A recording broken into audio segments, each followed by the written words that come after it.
पहुंचे। आज महाराज ब्राह्मण देवता कुंदनपुर को निकले हैं और कुंदनपुर जब निकल जाते एक बाग मिलाए बाग। मन में विचार आया थोड़ा आराम कर ले, मन में विचार आया कि थोड़ा आराम कर ले। तो महाराज ब्राह्मण देवता वही बाग में बैठ गए और जैसे ही ब्राह्मण देवता वह बाग में बैठे ना, अब तो महाराज ब्राह्मण देवता ने क्या किया, ल थोड़ो दोपहरी है, दोपहरी बिलमा ले जाई में थोड़ो आराम कर ले। और कहा बोले दोपहरी बिलमाई ले और जाई बगिया में दोपहरी बिलमाई ले, जाई बगिया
ब्राह्मण देवता के मन में विचार आया। अब तो महाराज याद रहे ब्राह्मण देवता ने क्या किया, भाई बाग में लेटे गए, उन्हें कहा सतुआ दे, रुक्मिणी ने सतुआ घोरी के खाए ले, महाराज सोई गए। और जैसे सोए गए कन्हैया बोले ले जो पत्र लेके आए जो तो बाग में सोए गए, पत्र को लावे जो तो ऐसे 10 दिना में ना आ पाएंगे हैं। और रुक्मिणी का विवाह है परसों। पार्षदों से कहा कि जो कुंदनपुर के बाहर बाग है ना, उसमें एक ब्राह्मण देवता सो रहे, उन्हें उठा के द्वारिकापुरी में लिटा दो। महाराज ब्राह्मण देवता को द्वारिकापुरी में लिटाई दो।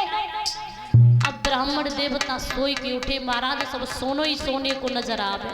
ब्राह्मण देवता मंत्री से बोले लला जुका है, बोले बाबा ये है द्वारिका 6। ए बेटा जा राज्य कौन करे, बाबा या राज्य करें कन्हैया 6।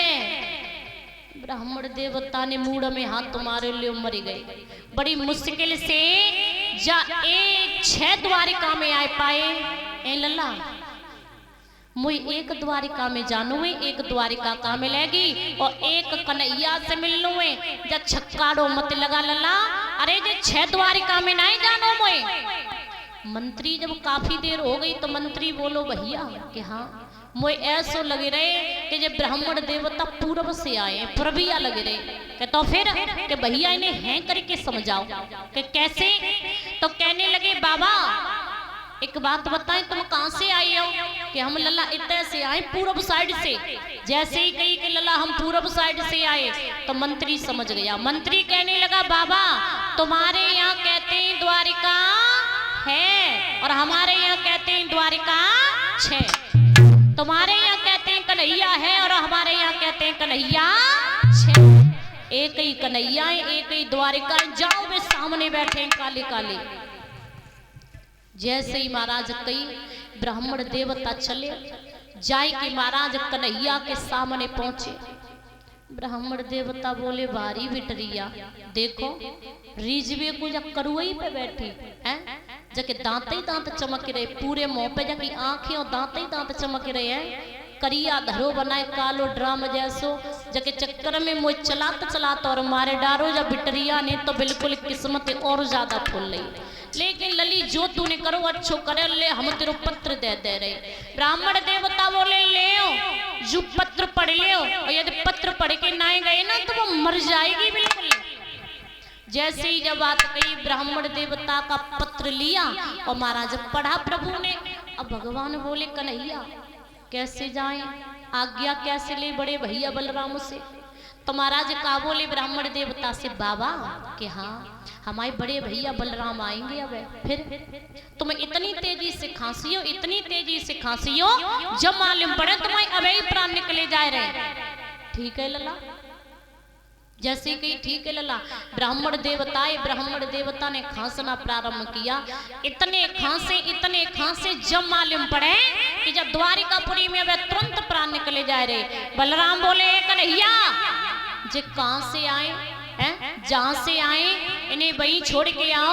यदि मर गए ना तो द्वारिकापुरी में तेर भी करनी पड़ेगी, ब्रह्म हत्या लग जाएगी, छोड़ के आओ। कन्हैया बोले, जो माँ को सही मिलो इन्हें छोड़न जाएंगे और रुक्मिणी को ले आएंगे। जैसे ही महाराज जब बात कही, अब तो महाराज याद रहे रुक्मिणी वहां पर है घर पे, और इधर भगवान कन्हैया रथ लेकर के चले, और रथ लेकर के कन्हैया रथ में बैठ के चले। ब्राह्मण देवता बैठा ले। अब कहा बोले, बाबा के हाँ लल्ला तुमने कबू सिनेमा देखो वह सिनेमा। ए लल्ला हमने ना देखो वह कैसो हो वह सिनेमा, दिखाएं बाबा आज। के लल्ला दिखाओ, के आंखें बंद करो बाबा। ए लल्ला आंखें बंद करके कौन सा सिनेमा देखो जावे, सिनेमा आंखें खोल के देखा जाता है, आंखें बंद करके लल्ला कब से सिनेमा दिखने लगो। कन्हैया बोले, नाय बाबा हम आंखें बंद करके सिनेमा दिखाते हैं, यदि देखो तो बताओ। ब्राह्मण देवता बोले, 90-95 साल की वैसी उम्र है चुकी, मरे भाई वैसे मिला चंद वक्त सिनेमा देख ले, आंखें बंद करने वालों कैसो है। तो बोले, ठीक है लला हम आंखें बंद कर रहे हैं और तुम सिनेमा दिखाओ। ब्राह्मण देवता ने आंखें बंद करी तो महाराज कन्हैया ने कहा, करो।